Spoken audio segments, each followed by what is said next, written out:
So thank you again for joining us. And welcome to this webinar on the Paris Agreement, Article 6 and cooking transitions. My name's Elisa Butterfield. I'm the manager of the Global Electric Cooking Coalition. And I'm joined by colleagues Samir Thapa, Research Associate from Modern Energy Cooking Services, and Elisa Derby, Senior Director from the Clean Cooking Alliance. We've got 4 panellists joining us today for our webinar.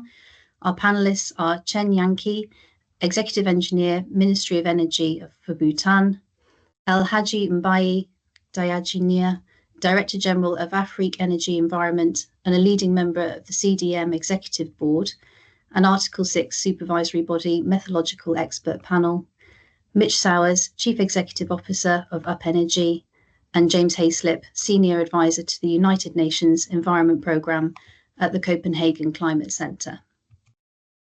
So today we're going to start with a 15-minute presentation of the context and overview, which is going to be given by Samir, which are the slides that you can see in front of you today. This will be followed by a panel discussion moderated by Elisa, which will last around 1 hour. And it's going to start with a short biographical summary of our panellists. And then there'll come some final remarks, and then we'll draw this webinar to a close. If you have any questions or comments, please do use the chat function for this webinar series. It will be monitored.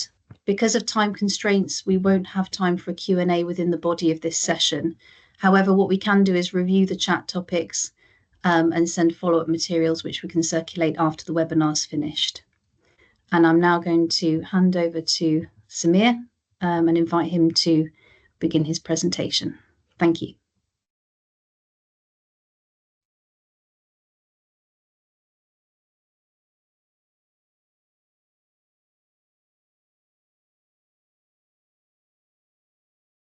You are on mute, Samir.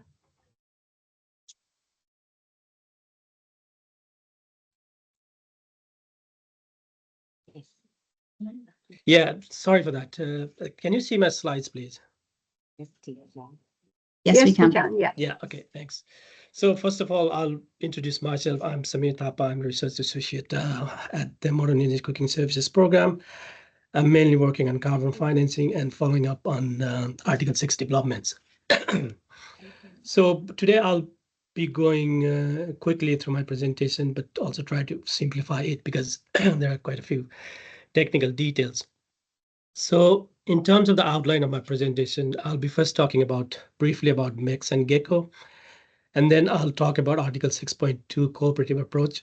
This is basically in relation to the cooking projects under Article 6.2. And lastly, I'll be talking about Article 6.4 Paris Agreement crediting mechanism. Under this, I'll be talking about baseline setting approaches and the fees and contributions based upon the government regulations and their influence on the project finance at the end.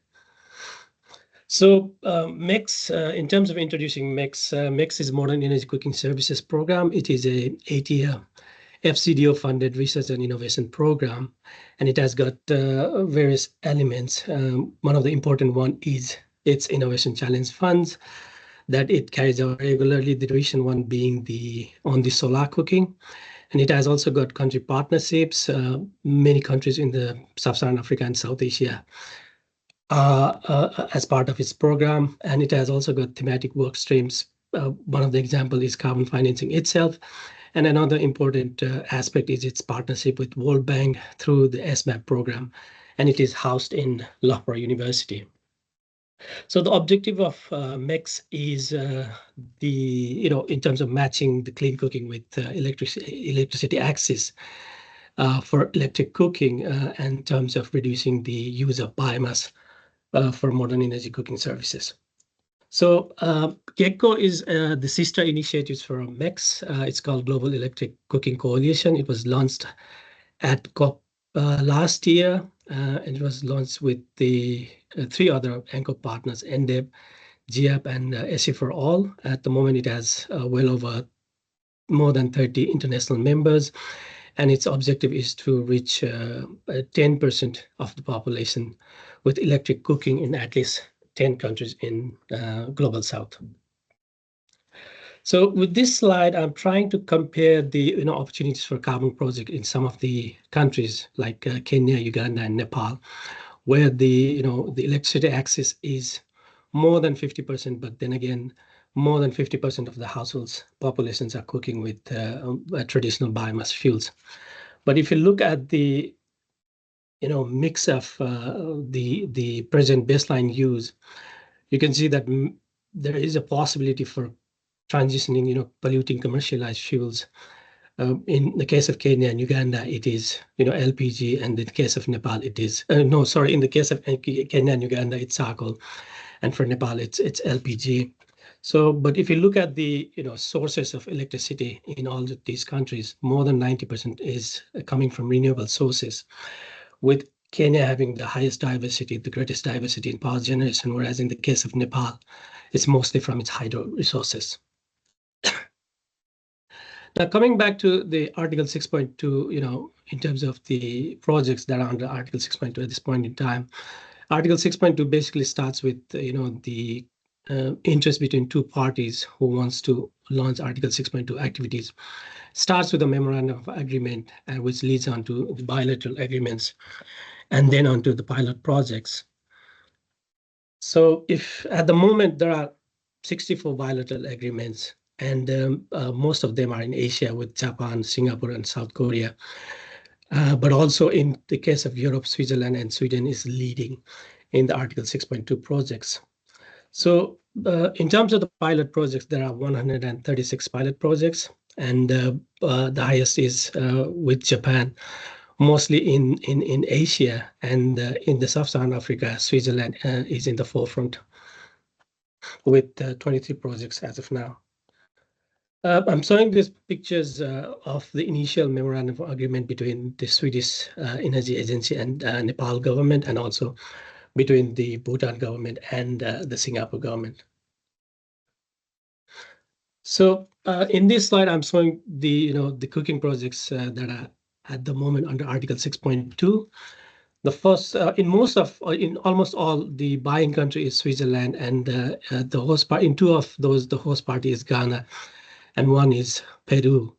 And the first one on transformative cook soap activity in rural Ghana, it's already authorized, meaning that the validation has been completed. And in the case of Ghana, one of the projects, the element is also the electric pressure cookers for electric cooking, but that project is still under development at this point in time. So with this picture, I'm showing the first authorization statement from Ghana that was signed by Ministry for that clean cooking project. So this project, the bilateral agreement was carried out towards the end of 2020, but it was only authorized in early 2024.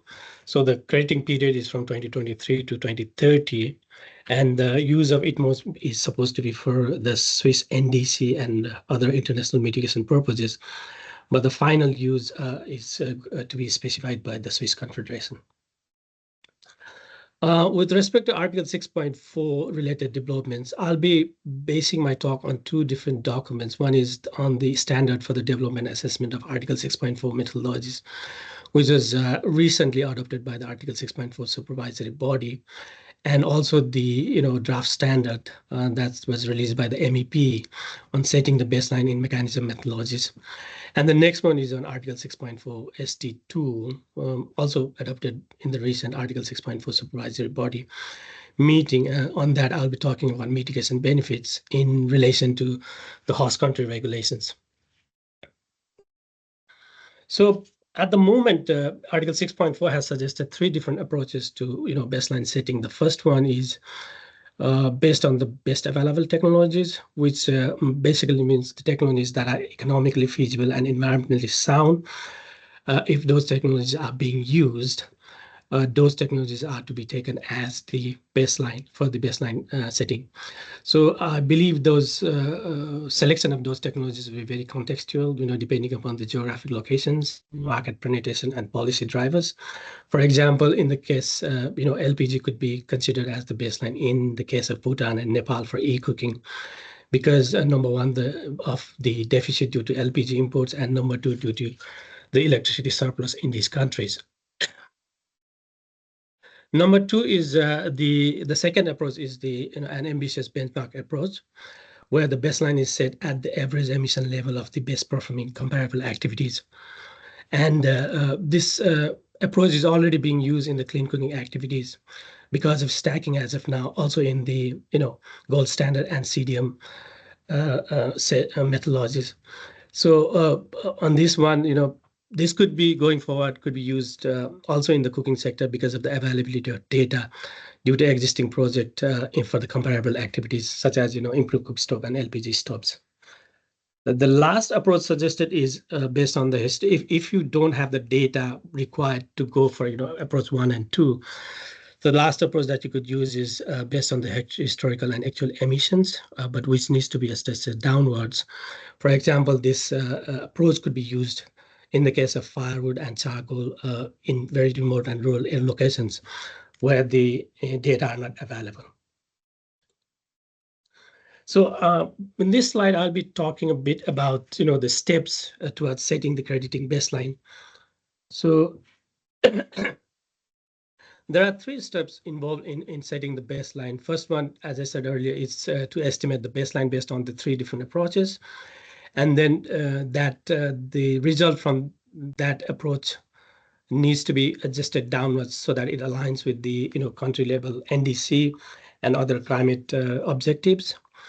The second step is to estimate the business as usual and then compare it with the downward adjustment that was carried out in step 1. And the third step is to compare the results from step 2 and step 1. So if the downward adjustment from step 2 is greater than step 1, then no adjustment is required. But if not, then further adjustment will be required to align with the NDC and other climate objectives. So I've tried to compare the unit per stove emission reduction based on the gold standard meter methodology based upon these 3 different 2 approaches. One was the BAT, the best available technology, and the other one was the historical emissions. So I've taken 2 contexts. The first one is an urban context, such as in the case of Nepal, where if you take a baseline of LPGs, then the downward adjustment would be around 10% from the business as usual. But then again, it will be the same based upon the approach taken.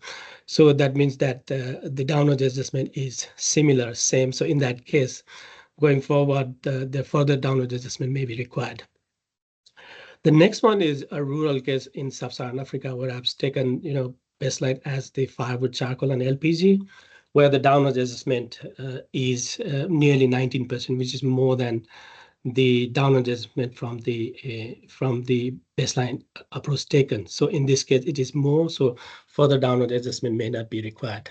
So I've taken these values also to carry out the financial analysis at the end. So the next slide that I'm going to show is with regards to fees and contributions, from the based upon the government regulations. At the moment, I've found 4 different regulations that has these fees and contributions from Tanzania, Kenya, Ghana, and Nepal. In the case of Nepal, I would like to mention right away that this is a draft document.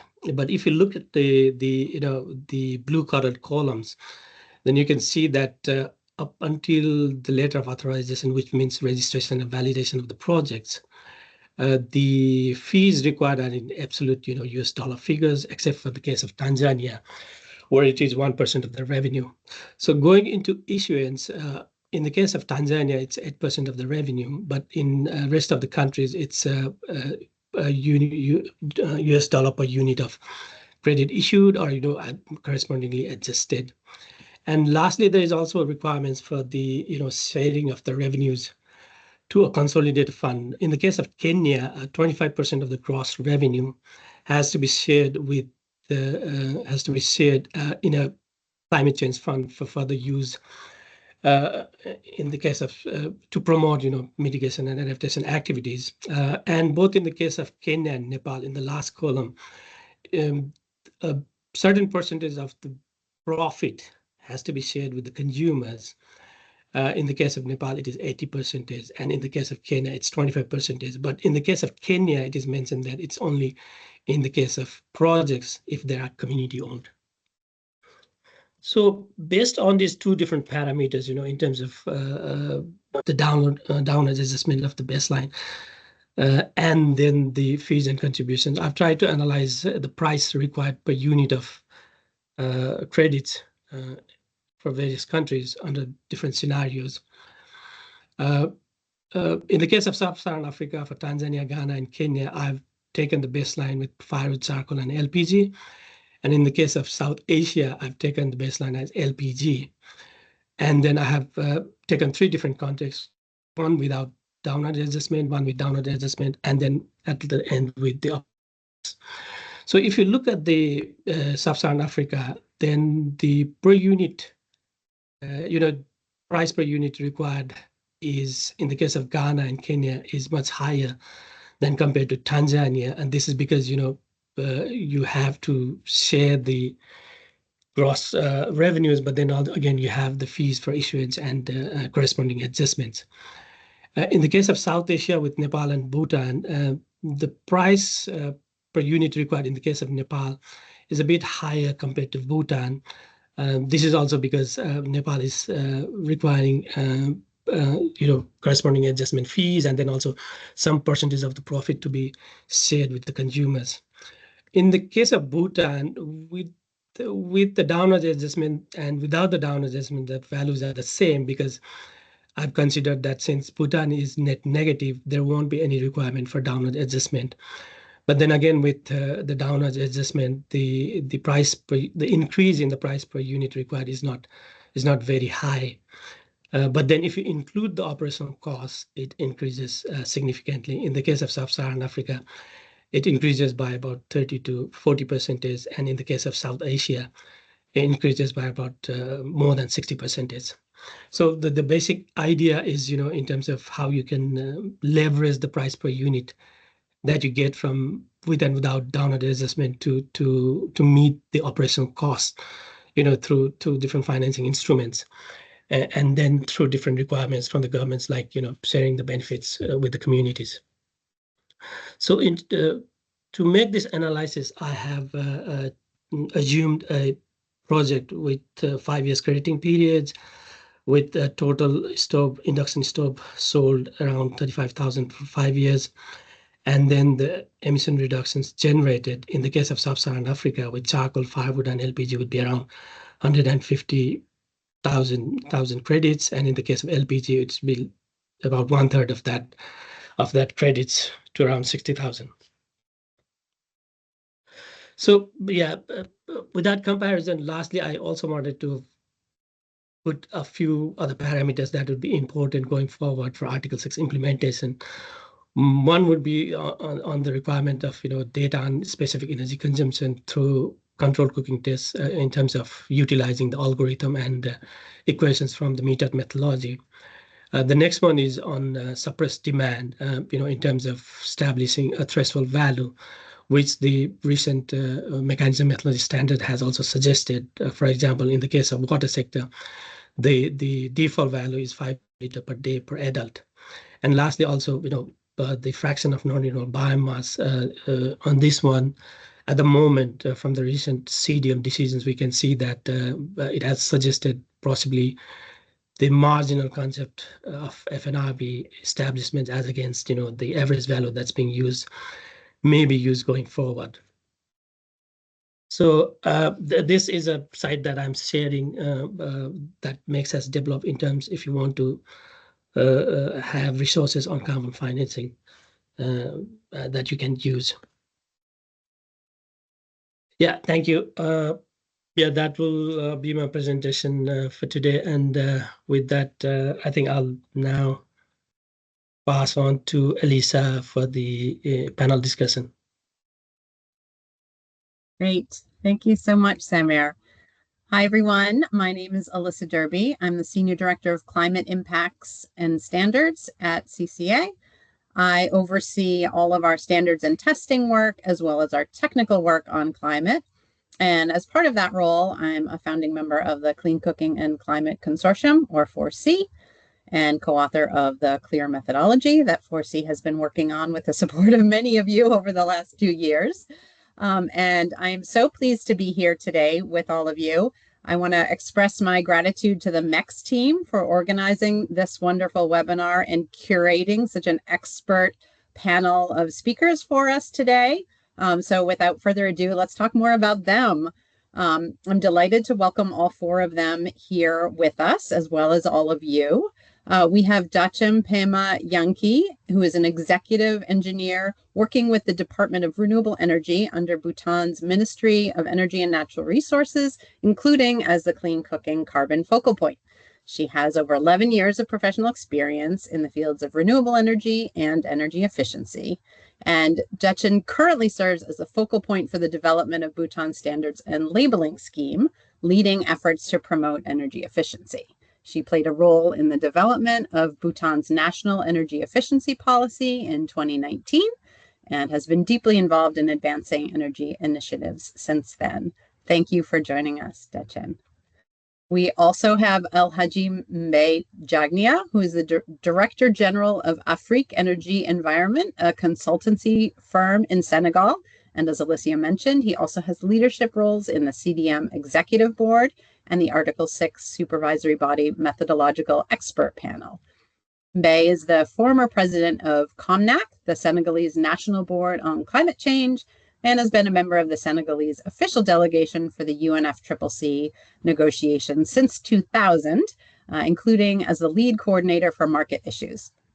He supports many of the UNFCCC negotiating groups, including the African Group of Negotiators, the G77 in China, and least developed countries on issues related to carbon markets. Thank you, Mbaye, for joining us. We're happy to have you here.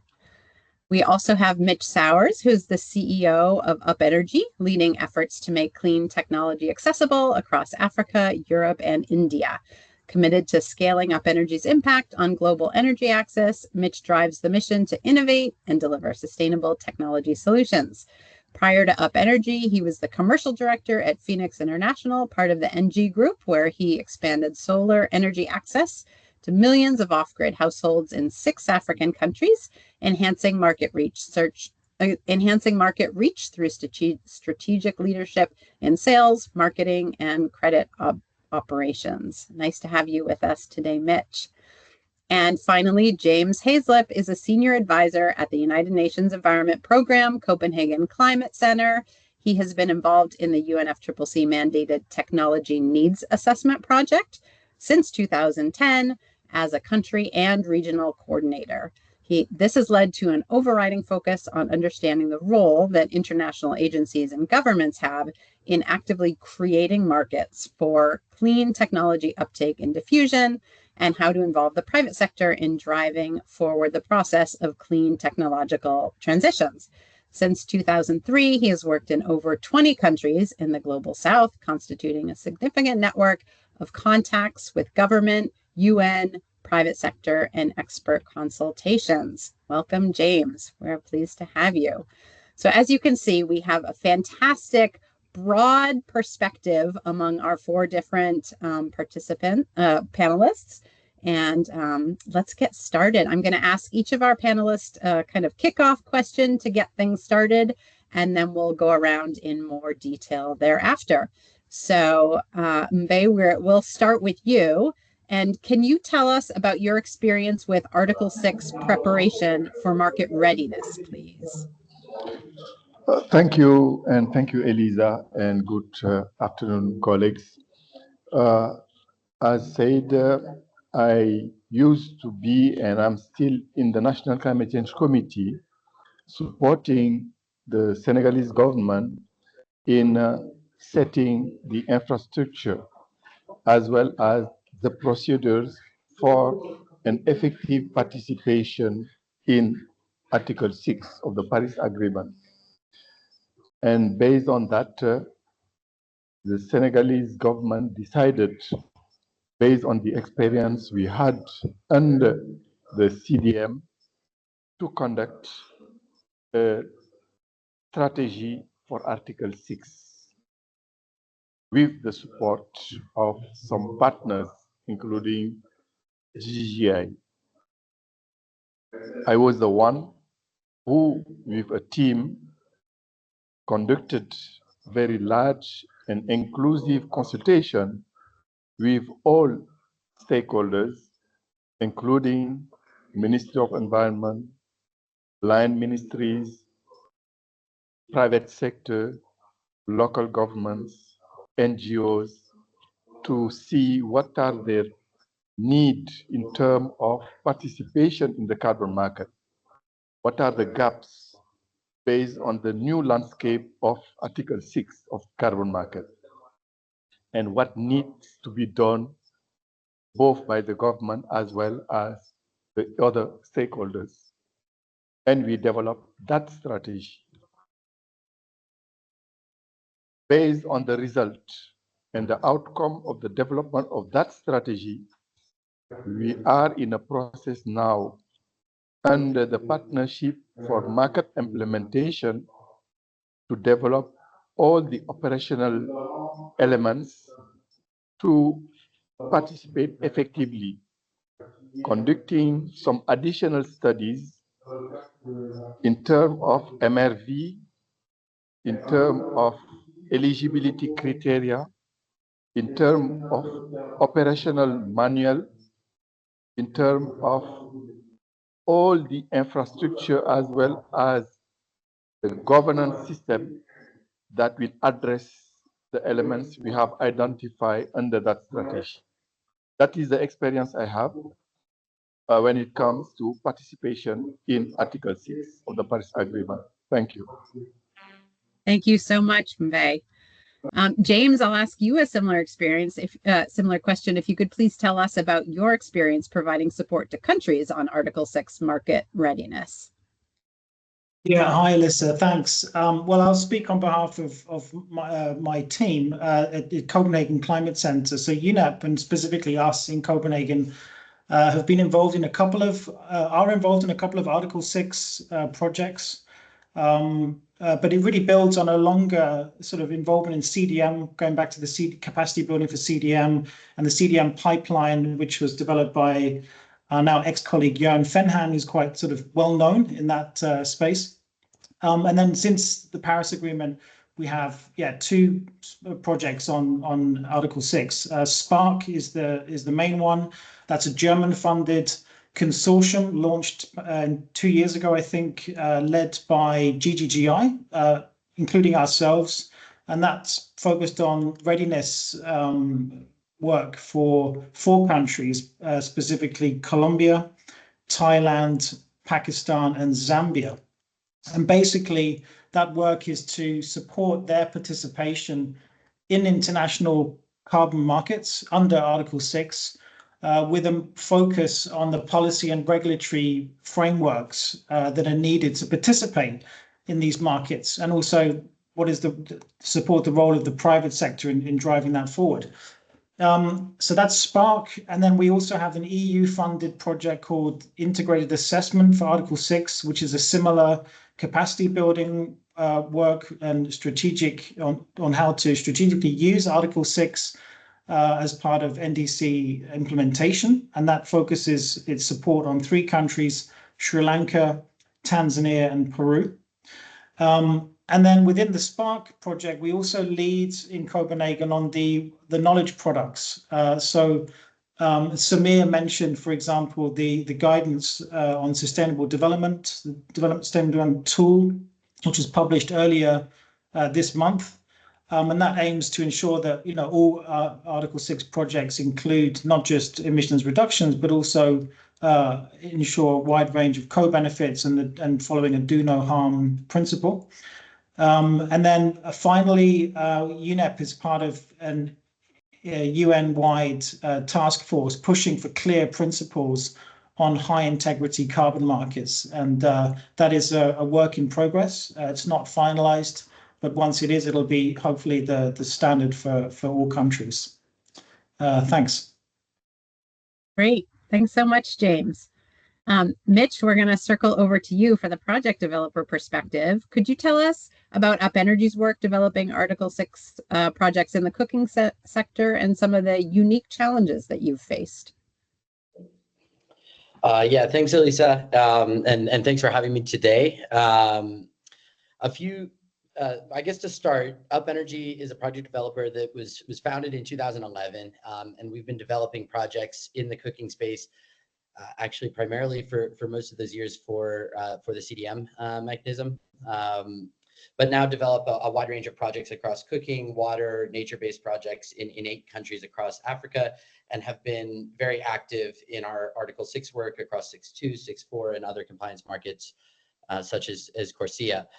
I would say for the question itself, for us, a number of things are challenging. A couple that I would just highlight briefly for the purpose of this webinar would be one, that there's a lot of bespoke project features involved. So essentially, even though we're driving towards a compliance market, the reality is the process and the work that's involved, whether you're developing an Article 6.2 project under a bilateral framework, or having a project like we're working on with Article 6.4 readiness, or working with host governments to go through the process of acquiring an LOA, etc., are all different. You probably could guess by that answer, or by that point, that the timelines involved here are quite extensive and quite long. And so it sort of requires navigating many phase gates with different parties over a long period of time, with different expertise and different members of the team being able to contribute. So those processes are definitely complex, particularly at this stage of the market. And from a developer perspective, another thing I'd point out is that a lot of those moving pieces sort of contribute to the overarching complexity of the work that's involved to put all of these pieces together, because we're working with financing partners to try to finance these partners. We obviously have extensive ground operations, but you bring into sort of the market side of things, the technical carbon work with the updated methodologies, the policy work, and all of that. So right now, I think a lot of those moving pieces and that complexity is probably what would be the heart of the challenge. But at UpEnergy, we remain, and our team remains, I think, very, very hopeful that as these programs and mechanisms develop, the rules are more established and there becomes more clarity, that ultimately this is, it's going to be more straightforward to develop projects under these mechanisms. I hope so. Great. Thanks, Mitch. Dechen, over to you. Please tell us how the carbon market works in Bhutan. And I would especially love if you could share some details about the carbon registry that Bhutan is developing. Thanks, Elisa, and thank you for having me here, especially to MECS, for this invitation and also supporting with our clean cooking program.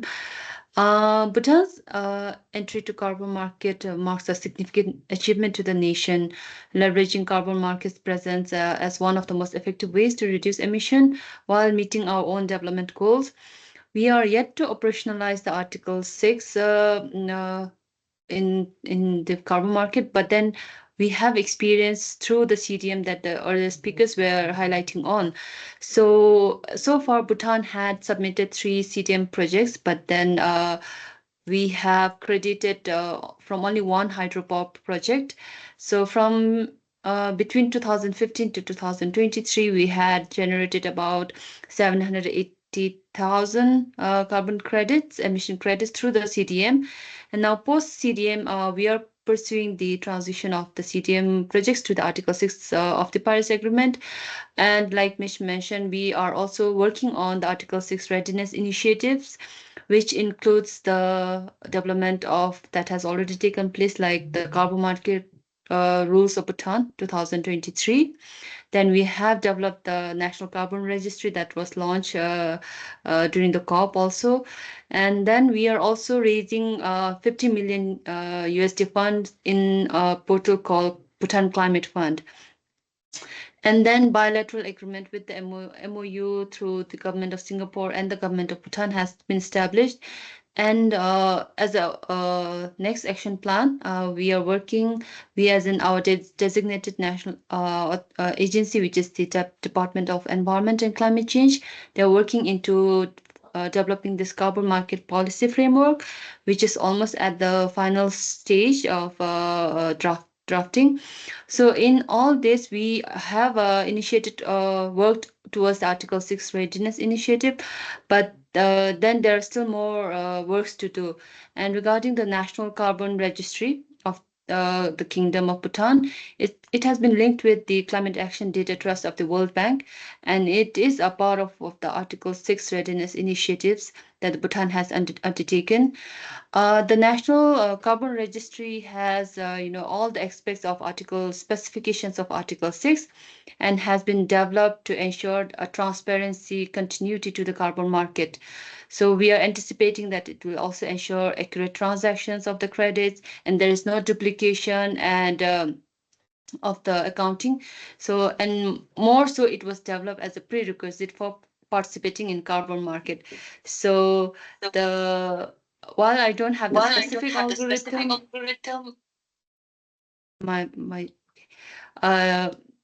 the specific algorithm lies with the company who developed with the World Bank, which is the Druk Holding and Investments. So what we know is the registry has been built with two modules. One is the register module that will register the climate action projects and record the mitigation outcomes with the details of carbon credit types and the status linked to the project. And then there's a transaction layer module to create and issue carbon credits to represent the mitigation outcomes. So in a way, summary of where we stand today is we have moved post CDM, and we have done some, I would say we are much ahead than some of the countries regarding the Article 6 readiness initiatives. Yeah, thank you. Yeah, clearly that's been a lot of work. Great. Thank you for that update. Let's turn back to Mbaye, and could you tell us about the plans for next year for the supervisory body and the MEC panel? And I will say we're especially would love to hear about the approaches and measures that you're taking to improve market integrity overall, and in particular for cooking project activities, as that is the topic of the day these days. Thank you. Thank you, Elisa. Just before coming to this specific question, I just wanted to stress that in developing the infrastructure for an effective participation in Article 6, in Senegal, we consider all carbon markets in the same framework, whether the voluntary carbon market, the Article 6.4, as well as the bilateral agreement are in the same framework with different windows where we have different steps to follow depending to the type of carbon market. Now, when it comes to the supervisory body and the methodology expert, we need to know that the supervisory body have been developing a new international carbon market aligned in Paris Agreement and have been mandated to set the benchmark for very high integrity of carbon credits. That supervisory body of the 6.4, which is called now the Paris Agreement Crediting Mechanism, have made a lot of progress. We have developed the activity cycle from the registration of the project until the issuance of units. We have developed the same for program of activities, and we are still working in some standards for large-scale activities. At the same time, that supervisory body has approved a sustainable development tool, which is very important. And it's the first time under the UNFCCC that a sustainable development tool became mandatory and subject to a verification by a third party. At the same time, we also adopted an historic appeal and grievance procedure that exists currently in this new mechanism. And lastly, in our last meeting, the supervisory body adopted standard for the development of methodologies, as well as a standard for addressing activities involving removals that are very important. And when you go through those standards, you will see the role of the stakeholders. You will see how the additionality, how the baseline, how the leakage, how the environmental integrity have been addressed within those. And that is new compared to all existing standards currently. The new mechanism developed under Article 6.4 have very stringent rules because we wanted that one to become a reference when it comes to standards in the carbon market. We took an approach that allowed this supervisory body to get input from all the communities, the stakeholders and scientific community. We took into account all the existing standards, the best practices in the different standards. And we, in a very inclusive manner, develop those standards, the standards in baseline, in additionality, in methodology, in leakage, all of them already have been developed. And we will request in Baku the CMA to endorse the work done based on the mandate they provided to the supervisory body. Thank you. Great. We wish you all the best for CMA endorsement next month. Over to Mitch. So UpEnergy recently announced Tanzania's first ever Article 6 authorization for fuel efficient cook stoves. Tell us what have been the biggest lessons learned for UpEnergy so far. Yeah, that's right. Thanks for the question. So yeah, earlier this year we had our first and second issuances from our Tanzania project that went through the entire process and tagged in the Vera registry for all use cases. We delivered those credits from our first issuance to ECOI in South Korea. As we announced in the early part of this year. As you saw in Samir's presentation, we are one of the first movers as well in Ghana for 6.2. So we have done a lot of work on this, and we definitely are in a position to share some lessons. I would say one thing that's been really interesting and exciting, quite frankly, for me to watch. And really with our whole team, I mean, we have a really dedicated team that's just working really hard and very talented in their work on this. But it's ultimately comes down to the level of partnership with the governments where we're operating. So whether it's Ghana or Tanzania in this case, there's been a real sense of collaboration for a long time as we sort of navigate this, and understand what they're trying to accomplish and how it works. And we're doing the same. So that partnership has been really key for us and taken, quite frankly, years of work to develop and is ongoing.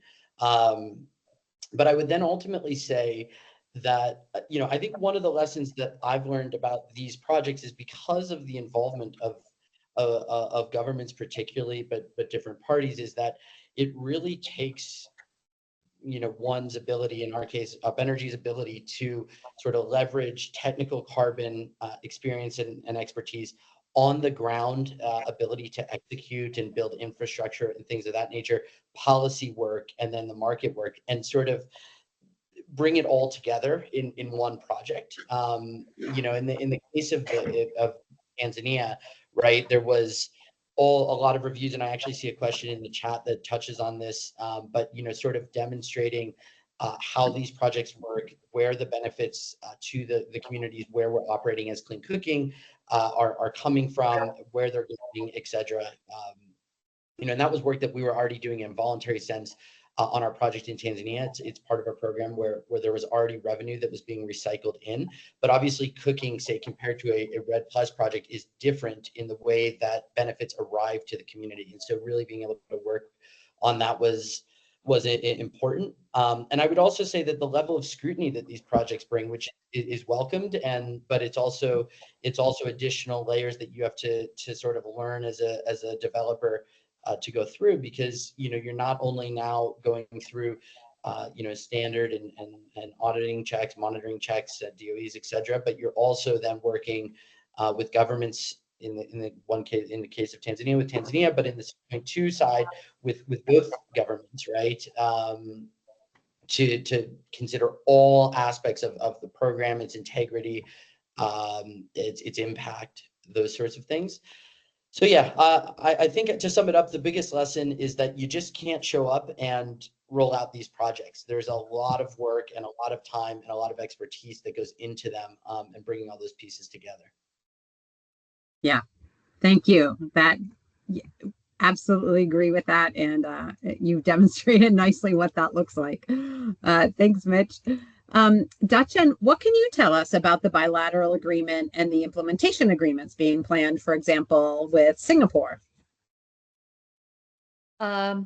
This would be fairly short answer to this That's okay. I have a follow-up yes, question for you already. Yes, Samir already showed that we already have the government of Bhutan already has a MOU with the government of Singapore. So the MOU was signed in sometime May last year to collaborate on the carbon credits within the framework of Article 6.2, which is the cooperative approaches. But however, the MOU doesn't suffice to really operationalize the Article 6.2. So as a host government, our role gets also enhanced when we are transferring the mitigation outcomes, because we have to ensure that our NDC's commitments are met, and then if there needs to be any corresponding adjustment needs to be performed or not, and then how do we seek further mitigation to enhance our ambition for the NDC update. Then, so in all this, the department or the DNA is working on developing an implementation agreement, and as of status, we have it that it's almost at the final stage, and we are waiting for that implementation agreement to come into place, because it will describe the bilateral framework for the authorization and the transfer of the ITMOs. Once that gets signed in, then I think the operationalization of the Article 6.2, mainly for the clean cooking, which we have been pushing time and again with the TNA to pursue for a national rollout. So we are also waiting for that one. And with the carbon registry in place, I think we are more or less in a comfortable position to operationalize once that implementation framework agreement has been signed and finalized. Yeah. That's great. Thank you. And can you tell us more about the clean cooking project activities and the plans to leverage carbon finance for that? That one I can talk more on that, because I've been working closely on this program since I joined back. So this clean cooking project is an effort to increase access to clean cooking technologies in Bhutan. So as per the study done in 2022 to develop a SDG roadmap, the study revealed that almost like 20% of the population do not have access to clean cooking technology, which roughly translates to about 30,000 households. Now, this figure is small as compared to other countries, but when it comes to our country, it stands a bit more unique, because we have 100% access to, almost 100% access to clean energy, electricity through the hydropower. So why do we have this gap of this 23% of the population not having access to clean cooking technologies? So in that way, we are placed in a unique position.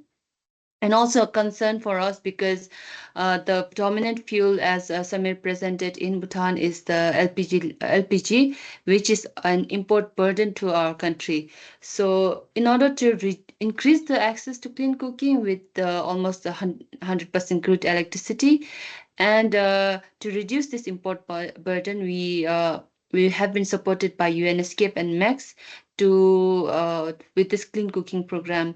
So we started with the basic inception phase where we had 40 stoves provided to the users, and to enhance the study, we did a control cooking test with stoves given to 3 professional cooks.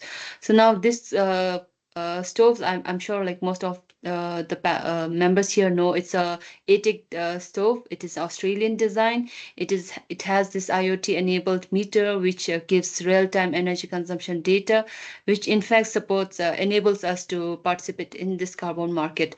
So we had done this control cooking test, and then also had regular users like us use that stove.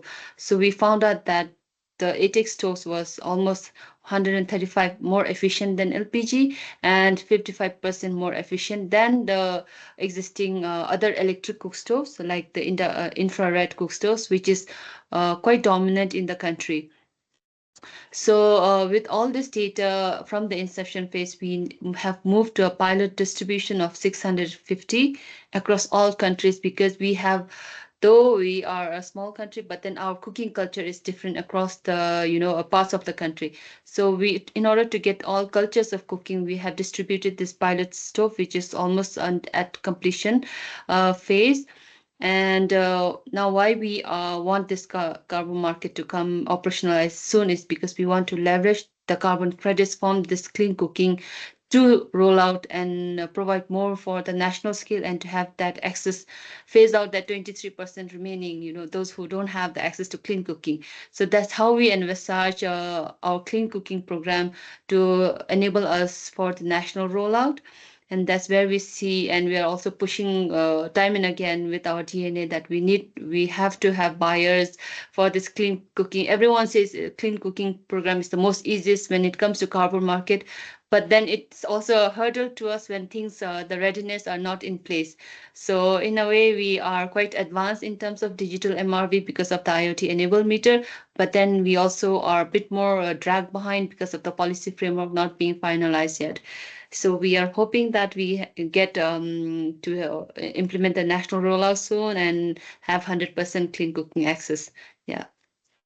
Thank you, Dechen. We wish you all the luck in that. The transition from imported LPG to renewably generated electric cooking is kind of the dream. So very exciting. James, over to you next. Talk to us about how having a specific clean cooking transition related targets in NDCs and in the long-term low emission development strategies support cooking transitions, and some of the best practices that you recommend in that. Yeah, hi. So yes, I mean, I guess to put things in a bigger perspective, of course, Article 6 is an article of the Paris Agreement, one of the means of implementation. The expressions, the ambition is laid out in the NDCs. That is the document the countries submit, and those are being reviewed and revised for 2025, as I guess everyone knows. So having a clean cooking specific target, or ideally, I would say a technology specific categories within those NDCs, as specific targets, provides that strategic hook on which specific proposals and projects can be hung, not just for carbon financing under Article 6, but for also concessional climate funds and funding in general. And, for example, in our work at Copenhagen Centre, we're waiting on a decision for a proposal actually with MECS and the World Health Organization to support 4 countries in Africa who've expressed interest in, through the Global Electric Cooking Coalition, GECO, to basically have e-cooking as a major strategic ambition in their NDC. So that's fantastic. And if we can provide that technical support to not just articulate the targets, but also basically develop sort of investment roadmaps and then line up all the different partners, government, businesses, and investors to ultimately capitalize some kind of blended fund to help overcome the capital barriers to e-cooking, which is the main constraint to uptake, And there will be a role, of course, most likely for carbon financing in that. I mean, these are all to be determined, right? I mean, we don't have the magic recipe, but I mean, this is a process, and it has to be led by the countries. And so that, I guess, links to your question about good practice. So what is the good practice? And I think process here is key. We don't just come in and say, this is what you should do, but rather ask the right questions, involve the right people.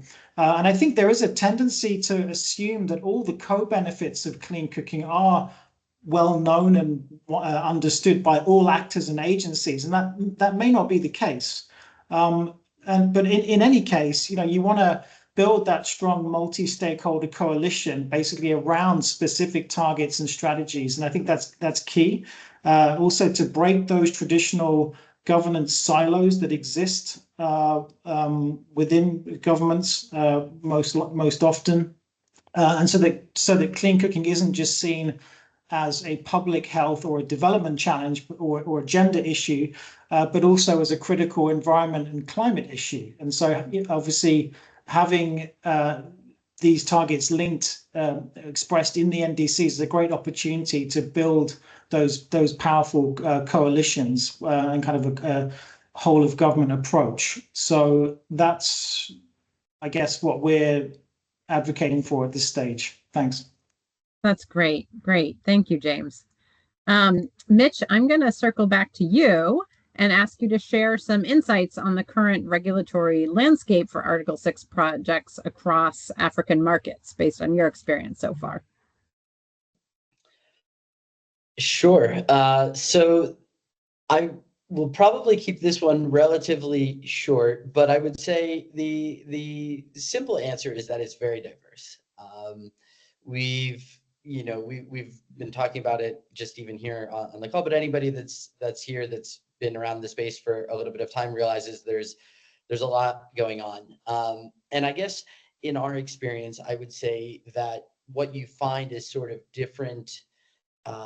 the different countries being in different stages of their work on this simultaneously, and also the way that they're looking to approach it. And when I say they, referring to certain different host governments.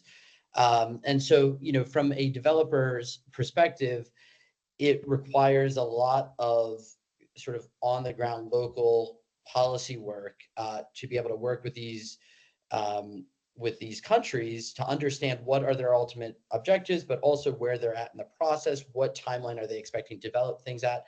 And I would say, for lack of a more specific insight, I think that the biggest thing to take away is that when you think about, say, Article 6.4 or Article 6.2, you shouldn't think about those things as one bucket when it comes to actually operating projects under them. You really need to sort of specify exactly which country you're operating in, which project type. In our case, a lot of times with electric cooking, so on and so forth.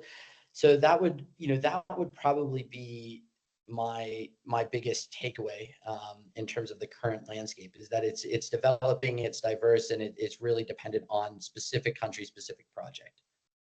Yeah, that makes sense. In that context, can you share some of the non-negotiable standards and permissions you've had to establish to meet Article 6 requirements? So certainly, I mean, I think in some ways, right, there's a lot of things, again, that are still moving. So some of the answers to that question would simply be, we don't know definitively yet. But you're right in that, I think we see, and hopefully is a good thing, that the development of these markets ultimately are providing different programs with different sets of specific requirements. And so when you're a developer, what that does is it really tests you and makes you put in the work to develop projects that are very robust. Now, a lot of these things we've been working on for years anyway, in the context of just building, projects that we think are really focused on impacting the clients on the ground that we're serving, that build high integrity projects. But, for example, in Tanzania, we had we talked about this before, but we had to go through and explain exactly how our projects work and where benefits come out of those projects in the case of Article 6.2, which for us is an electric program, but also has an ICS, so improved charcoal stove component. Both of those, obviously on the electric side, use digital monitoring capabilities. We also have a regime for digital monitoring on the charcoal stoves as well. That's something that we're also rolling out in programs in different countries where we operate. And so, things of that nature.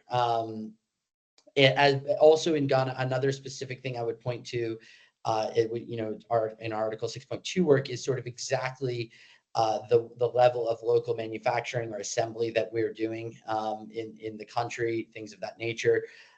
So it really does add that layer of scrutiny and those standards because you basically have a lot of people wanting the highest quality of a lot of different things simultaneously. And so as a developer, it really tests your mettle in that sense, which we enjoy the challenge, and but it's definitely robust projects for sure. It's good that you enjoy the challenge. I think we are going to be held to these high standards going forward, and it's great that we're rising to meet the challenge as a sector. That's great. Thank you, Mitch. James, pivoting around back to you, can you talk a little bit about the essential elements that are most important for Article 6 related cooking projects to materialize in host countries, building off the answer you just gave us a minute ago to the last question? So I think so first of all, the NDCs are the kind of the main document. Everything should be expressed in that, and we think about a lot these days because of the revision process. So getting that explicit reference to low carbon but high tier clean cooking technologies in the NDCs is the first thing, and then quantifying all these sustainable development co-benefits. And making reference to those. And, in the work that I mentioned that we hope to do with MECS and WHO, it's the BARHAP tool is a way of quantifying those. We'd also like to look into the adaptation co-benefits, when seen from a climate lens. What are they? How do we measure them when we transition away from biomass?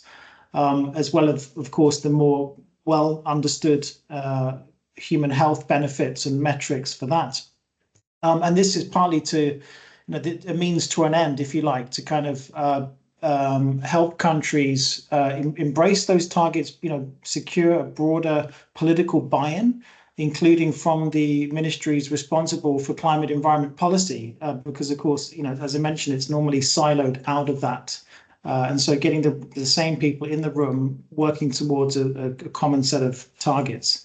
And obviously, to that end, you need solid and baseline data, and I should say, kind of an agreement on this data, and that, for example, includes the FNRB rates, or at least the methodology used to establish those rates, because there's still a lot of contention around those figures.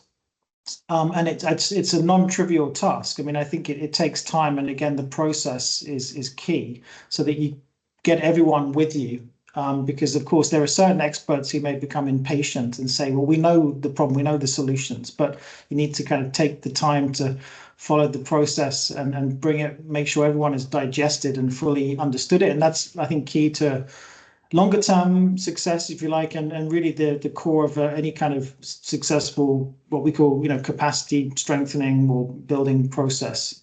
So that's what I would highlight on that point. Thanks. Yeah, we're hearing continued themes of the importance of collaboration and partnership and process in all of these activities. Thank you, James. And then Dechen, over to you. So Samir foreshadowed this question when he referenced in his intro, Bhutan being a carbon negative country. So we would love to hear about the challenges of participating in the carbon market as a carbon negative country, as well as whatever you'd like to share with us about the challenges you've faced in developing the Article 6 electric cooking project, how you're overcoming those in general. Thanks, Elisa. And actually, Mbaye, if you could turn your microphone off for just a minute. Thank you. I'm coming to you next, so be ready. Go ahead, Dechen. So yes, we are carbon negative country, but then if you see our economy is not carbon negative. So in a way, there are things that we need to do more in terms of that one. But it also poses a challenge to us because our development needs to be also aligned with the carbon negative commitments. So in a way, it adds pressure to any new project so as to not increase the carbon emission. So for example, electric cooking, for now we are going with the small scale pilot phase, but then if you go national rollout, it will increase the electricity demand. It will put pressure on the grid electricity infrastructure. And then it will add more into how do we enhance our supply more. So all these things need to be aligned so that we still remain carbon neutral. So, but that's why we are always pursuing renewable. So if it's not hydropower, which is our natural choice, so next is going to be solar. So in a way, even our energy supply should match with our carbon negative commitments, but also to balance how our economy also becomes a carbon neutral at that point. And then next challenge is how do we address Mbaye mentioned high integrity carbon credits, because being standing as a unique country of being carbon negative and yet pursuing and participating already places us in that position of, we are like a guinea pig of how things will work in such a situation, a landscape of carbon negativity. But then we also want to showcase, like, despite all that, how do we provide the high integrity carbon credits? But that also poses a challenge because we have to show more stronger co-benefits with the credits that we make a transaction on. And regarding the other challenges, I see there is a need for infrastructure expansion and resource constraints. That is, I think, in general, applies to all the South Asian countries, I would say, because it's also a crucial crucial infrastructure sustainability, sorry. And there are certain rural areas where things are not necessarily available, like the grid electricity infrastructure. So if you want to expand and reach out to those areas, then is there a stable grid electricity supply to ensure that there's usage of the technology? And then the more usage, the more carbon credits we generate. So I think it also adds pressure to the need of expansion of the infrastructure. Then, like slightly touched upon earlier, there's the policy regulatory framework that always becomes a hurdle, because whenever we try to bring in such innovative projects to participate in the carbon market, then there's a need for another policy framework.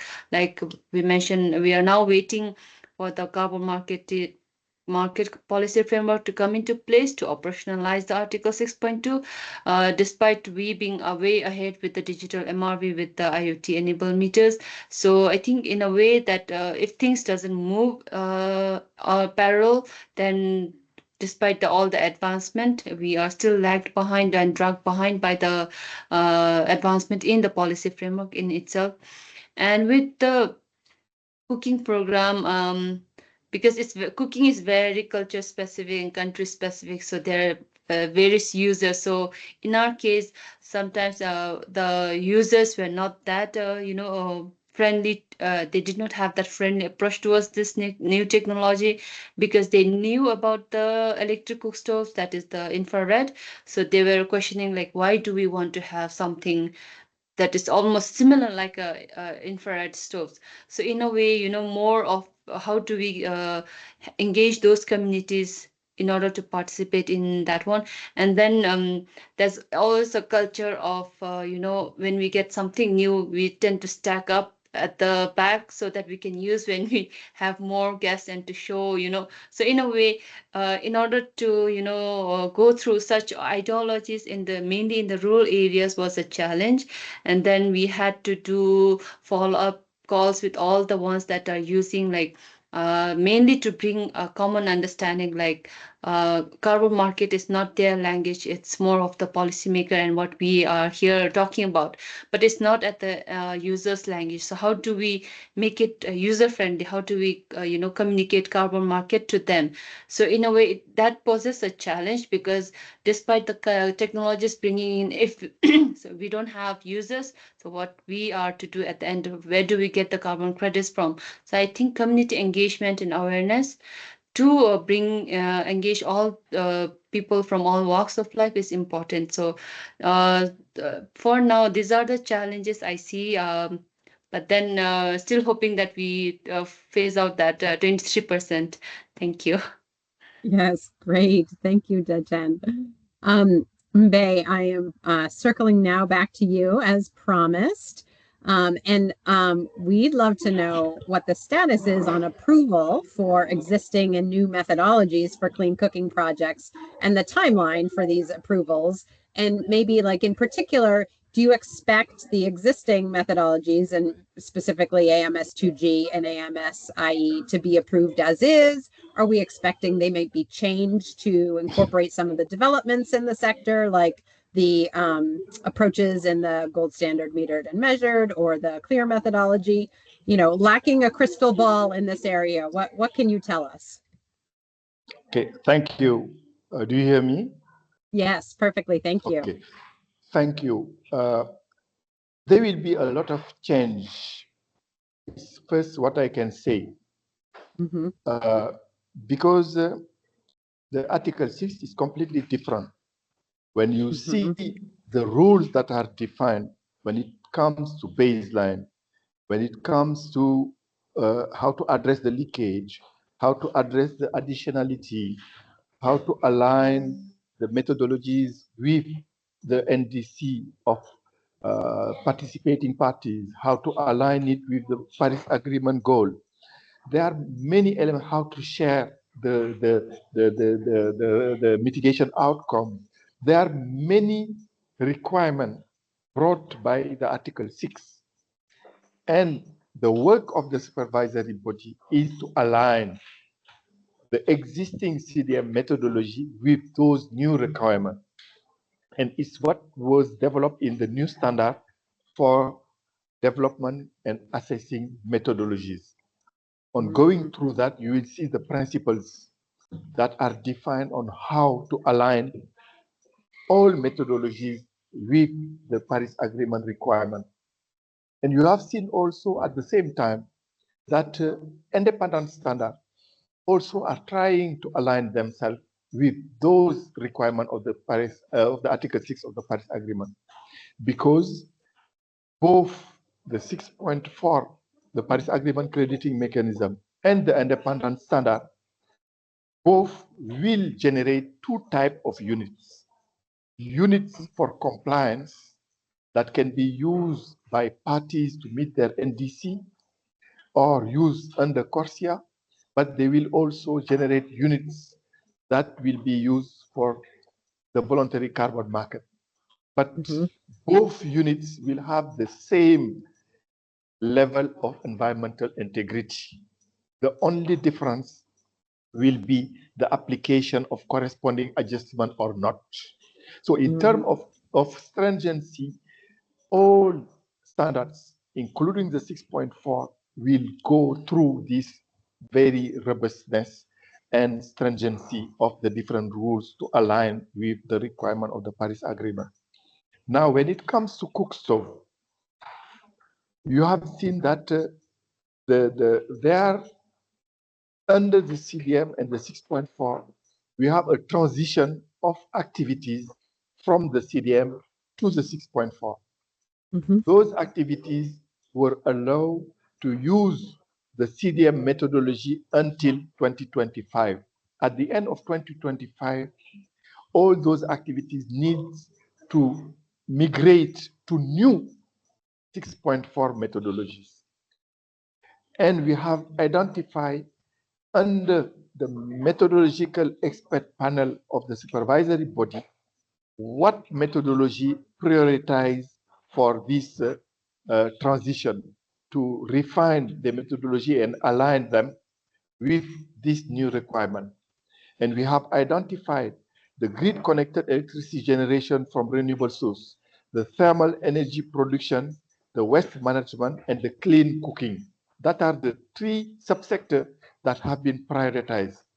And when it comes to the clean sector, you have the AMS2G, energy efficiency measure in thermal application of non-renewable biomass, and AMS1E, switch from renewable biomass to thermal application users, as well as the tools that will accompany those methodologies, the tool for calculation of the fraction of non-renewable biomass, for example.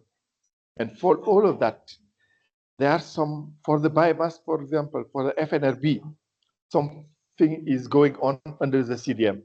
The Met Expert Panel will take on board all those work. And also, we will take into account all the best practices, whether they came from CDM or they came from other standards, in refining those new methodologies. And from 2025, the end of 2025, all cook stove or clean cooking project will follow the new methodologies.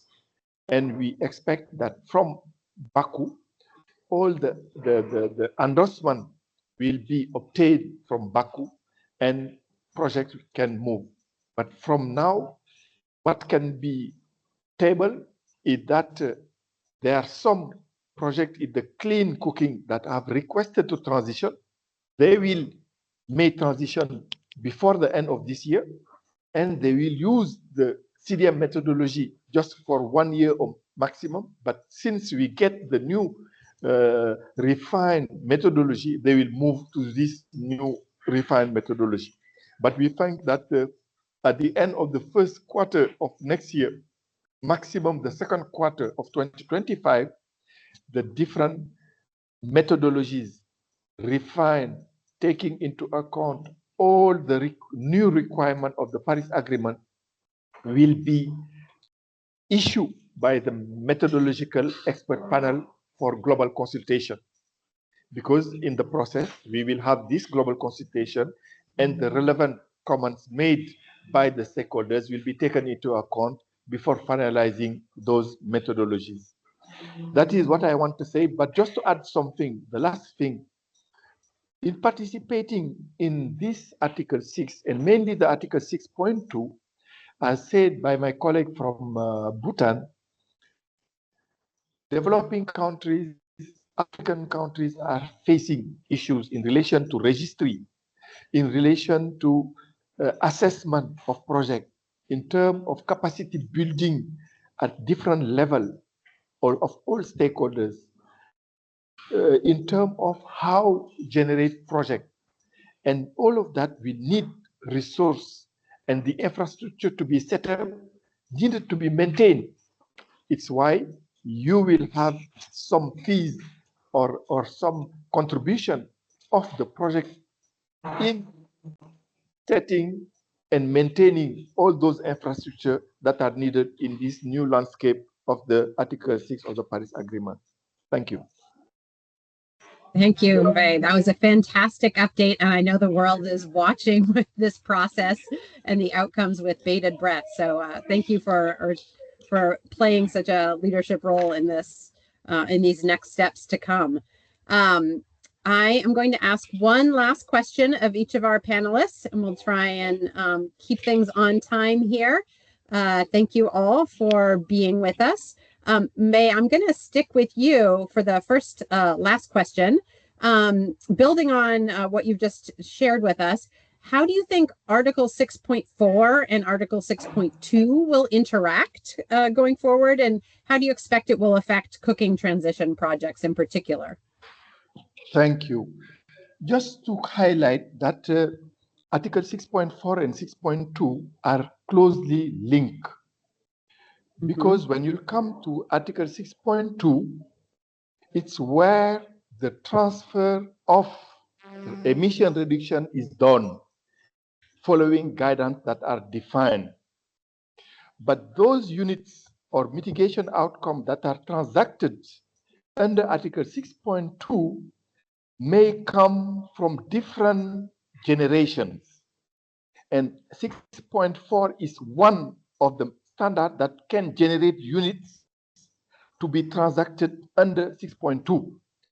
When those units coming from 6.4 are authorized by the host country, they became internationally transfer mitigation outcome, and they can be transferred. They need to meet all the requirements of 6.2. But at the same time, units generated by independent standard, like Vera, Gold Standard, GCC, and so on, if they meet the requirement of the 6.2 and they are authorized by participating party, they will be used also as ITMO. The bilateral agreement also between Senegal and Switzerland, if the outcome of that cooperation, the units meet the guidance of 6.2, they will be considered as ITMO. Just meaning the ITMO under 6.2 will use units coming from different standards. And the 6.4 is trying to be a reference, building all the requirements of the Article 6 in terms of stringency, in terms of baseline, in terms of additionality, in terms of overall mitigation in global emission, contribution to the atmosphere, in terms of contribution to adaptation, in terms of sustainable development issue, in terms of grievance, to build a reference, to push all the other standards, as well as the bilateral agreement to follow this reference. And I think in the future, there will be a convergence in terms of standardization of the different practices to get the best practices to get in this transaction under 6.2. And taking the cooking, the clean cooking, we have seen in the bilateral agreement, because Senegal, for example, has a bilateral agreement with Switzerland, with Japan, with Norway, and an MOU with Singapore.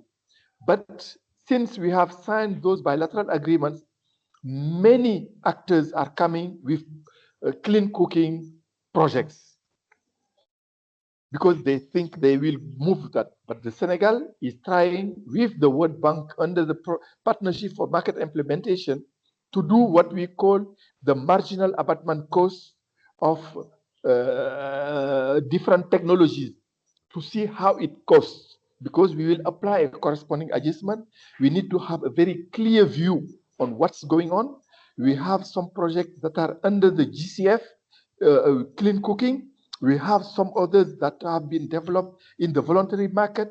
We need to have a very clear landscape, having an infrastructure that is ready to take informed decision before authorizing whatever project to be under 6.2 with this clean cooking and also the other sectors. Thank you. Thank you, Mbaye. That's a really helpful explanation. And the standardization or harmonization that you're describing will have a lot of benefits, both practically as well as in terms of holding everyone to the same levels of integrity. This is an exciting time. Thank you. And Mitch, my last question to you: looking ahead, what Article 6.4 developments could potentially impact UpEnergy's current projects? Yeah, so Mbaye was just talking about it, but at UpEnergy, we have a legacy CDM program. So in our core market. So I think the kind of exciting as we get to the point where that work may be able to transition over to the Paris agreements in Article 6.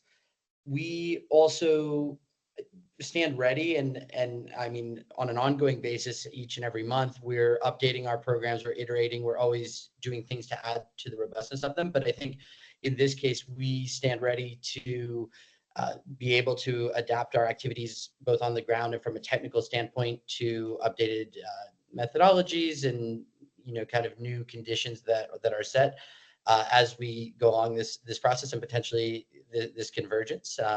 We also have, with that team, we have 25 great staff.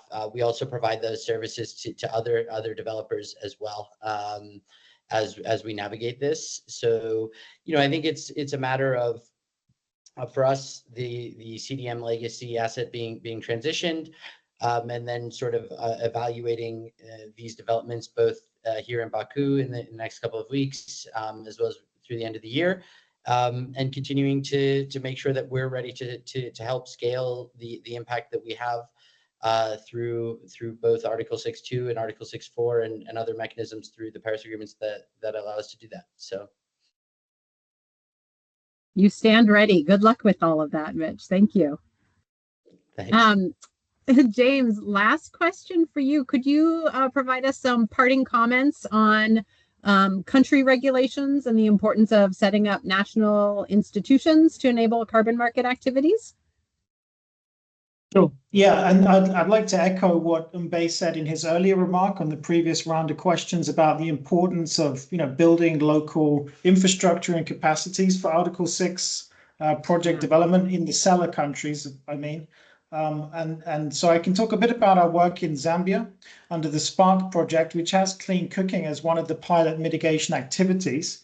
But of course, the main focus is on the governance framework, including support to developing the criteria for approval and authorization of Article 6 transactions, and recommendations for countries on how to avoid overselling. That's a major risk. Their credits, maximizing the co-benefits, as we've discussed, and of course, some kind of standard operating procedure to clarify the rules of the game for all stakeholders. So last October, about a year ago, Zambia was the first project in the Spark consortium to publish its guidelines on the submission and evaluation of mitigation activities. And that included the criteria, but also guidance on the means of verification, the options for tools and benchmark standards for assessing the sustainable development impacts, and the institutional approval process to clarify the roles and responsibilities essentially of the different ministries, technical works, and in the case of the technical working group, in the case of Zambia, the ZEMA, which is the Zambian Environmental Management Authority, and they're responsible for the MRV and National Carbon Registry. So, in short, we're basically working with countries to set up the structures and processes within government to help build that capacity, but doing so in a kind of participatory way. So there's a deep ownership, local ownership and understanding, and that it's done with that government, local leadership. We don't go and say, this is what you should do. Each country is different. They have their own, you're grafting new structures onto existing ones, and it has to make sense for them, first of all. And so hopefully once this is all done, then it makes it a lot easier for companies like UpEnergy, for example, to enter new markets and not waste too much time running around trying to work out what is the process, how do we, who do we talk to, how do we push this through? So that's really what we're trying to achieve, and I hope that makes some sense in the context of this discussion. Thanks. Yeah. Thank you, James. That is really important work, and can be challenging, as we've been hearing. Thank you for taking that on. Dechen, over to you for our last comments. You've already talked a lot about all the hard work that's happening in Bhutan right now. What's your hope and expectation for clean cooking and carbon going forward? Firstly, we hope to have all the Article 6 readiness initiatives completed. So things are quite at advanced stage, but then we are diligently waiting for the carbon market policy framework to come into place. So that ways we can start operationalizing the Article 6.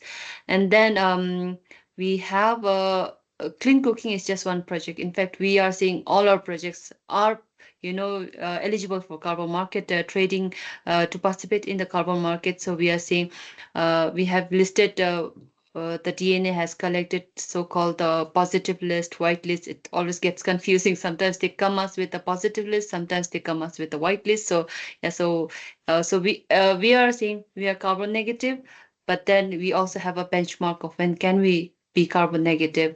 So in a way, clean cooking is one initiative that we want to pursue to national scale, so showcase also that, despite being carbon neutral, despite being 100% renewable energy, grid electrified, why we are pursuing clean energy cooking. So in a way, it adapts to, how we reduce our import burden, and also how do we bring a carbon negative economic development, like I said. Yeah, so in a way, so we are really looking forward from the, I believe the market policy is also going to be more or less finalized before the Baku. So we, like everyone else, we are also anticipating a lot of things to come into realization from Baku COP. Yeah, thanks. Thank you. We wish you all the best with that too. This has been such a lovely conversation. I'm delighted to have been able to be here with you all today. Thank you to our amazing panelists. Please wish them a virtual round of applause in your head. And to the MECS team for organizing this. Back over to you, Alicia, to close us out. Thank you. Yeah, look at that. Well timed, everybody. And thank you so much again for joining us today. Particular thanks to the panelists and to the moderators and the presenters that have helped today, and also for the attendees who have asked questions into the chat. We are going to respond to the chat questions that you've raised, so please watch out for the follow-up that's going to be coming after this webinar is closed, and also the recording of the session as well. So we will respond to some of the issues that have been raised. And thank you very much for engaging with us. And this brings our webinar to a close. Thank you, everyone. Thank you all. Thank you. Bye-bye. Bye. You. Bye-bye.